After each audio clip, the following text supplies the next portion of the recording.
Please welcome to the TEDxSonomaCounty stage, Mary Carouba.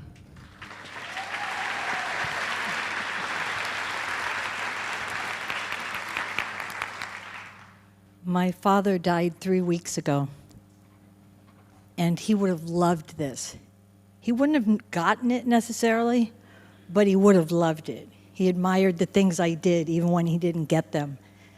After he died, we went into his house, and I saw that a book I wrote was in a very prominent position of all his other books, and on closer inspection, I could tell it had never been opened, but it was there. It was there. And when I told him about this TED Talk and explained what an honor it was, he thought that was great. But the only question my very business-savvy father had was, well, why isn't that TED guy not paying you? Maybe I didn't explain it well enough.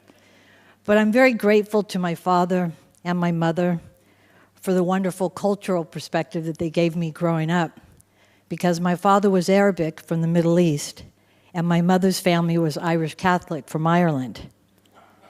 Yeah, that was quite a household. The Irish Catholics could usually be found huddled around the kitchen table, poring over holy cards, and the Arabs were in the living room doing the seductive dance of the seven veils. It was lovely.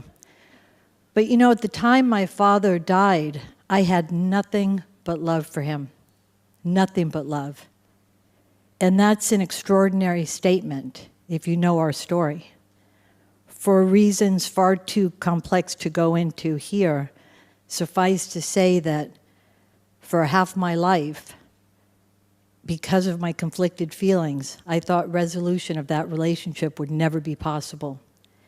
And because of my idea worth sharing, the very many last years of his life were filled with nothing for both of us but love and admiration for one another.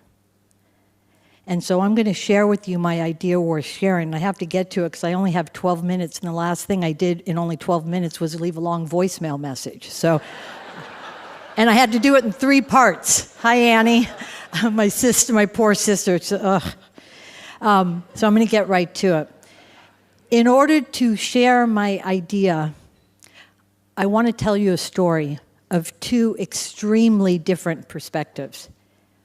And I want you to think first about a perspective that's held by a desperately unhappy heroin addict. She's on the street. She has no contact with her family or friends. She feels completely alone. And to her, the world is an extremely dark and dangerous place, filled with awful people. She has thoughts of suicide frequently, and those thoughts are usually followed by an irresistible urge to get more drugs to try to ameliorate those feelings, if even just for a moment. She knows that she's going to either end up dead of an overdose or in prison, and she doesn't really care. By the way, my timer's not on, so if I go over, your fault. Just saying. I'm just letting you know. And if you'd like to start the time from here, I'm good with that. 8 minutes. Wait, I gotta speed up. All right. So her perspective is deeply rooted in self-hate, a feeling that nothing good will ever happen for someone like her, and a furious kind of frustration. And now I want you to imagine a very different perspective. A woman who's fulfilling many of her lifelong dreams, doing the kind of work she loves to do to make a living, close with her family and friends. Her world seems like a very beautiful and loving place, even though she's not indifferent to all the suffering in it. She believes that people are essentially good, even when their actions aren't. And her perspective is deeply rooted in love, compassion, and the belief that she's worthy of the good things that come to her. Now, the thing that makes these 2 wildly divergent perspectives relevant to this talk is that they've both been held in the same lifetime by the same person, and that's me. And the world I lived in back then during those terrible years is completely unlike in every way, shape, and form the world I live in today. But the thing is, the world itself has not changed that much. I mean, other than like selfies, Uber, a tragic overuse of the word literally. Oh no, like they didn't have those shoes and I literally died. Just irritates me. But in terms of the human condition, this world is pretty much the same now as it was then. So what makes it so different? I had a simple shift in my thinking that led to a new perspective that created a new world. And that shift began the day that I stumbled into a place called Delancey Street Foundation, a successful long treatment program for people like me. And their guiding philosophy changed my life. Each one, teach one. Their constant and unrelenting refrain was, get yourself together so you can help someone else. And this was a radical challenge to someone as self-centered as I was. And I followed my 7 years working and living with them with a very long course of study that continues today of philosophy, psychology, spirituality. And all of those teachings, no matter how convoluted or complicated they got, and they did, I was always led back to this one simple principle that's found at the heart of each one of the world's great religions: compassion.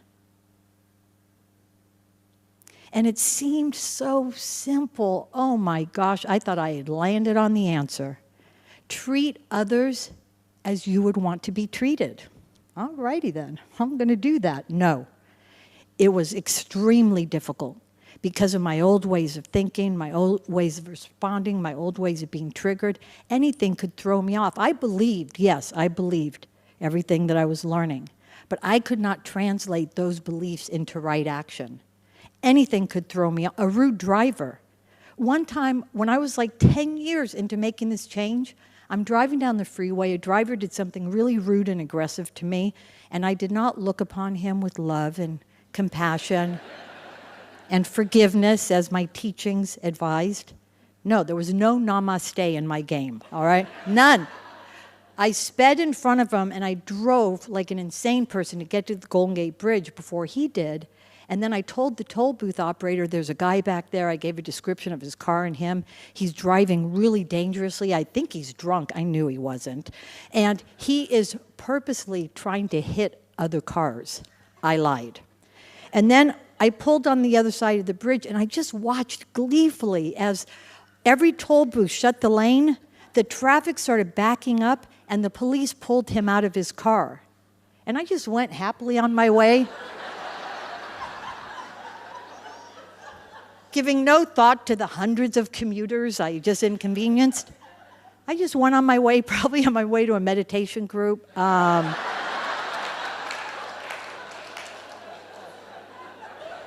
Probably. And what I started to realize was that I couldn't think my way into right action. I had to act my way into right thinking. And I began to act as if I was a compassionate person. And I would ask myself this one simple question in response to any given circumstance: what would a compassionate person do? And then I would do that. But it takes lots and lots of practice. I'm practicing still many, many years later.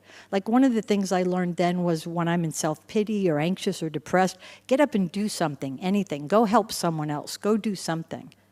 But even just this morning, and we're talking 30 years into this now, this morning I was feeling anxious about this talk because it's so personal. So I was feeling anxious about it, and I knew that's my cue to get up and do something. But all I wanted to do was sit on the couch, feel anxious, and watch old episodes of Judge Judy, and that's what I did. That is exactly what I did. So it's constant practice, and I'm doing a project right now in a prison that gives me lots of opportunities to practice.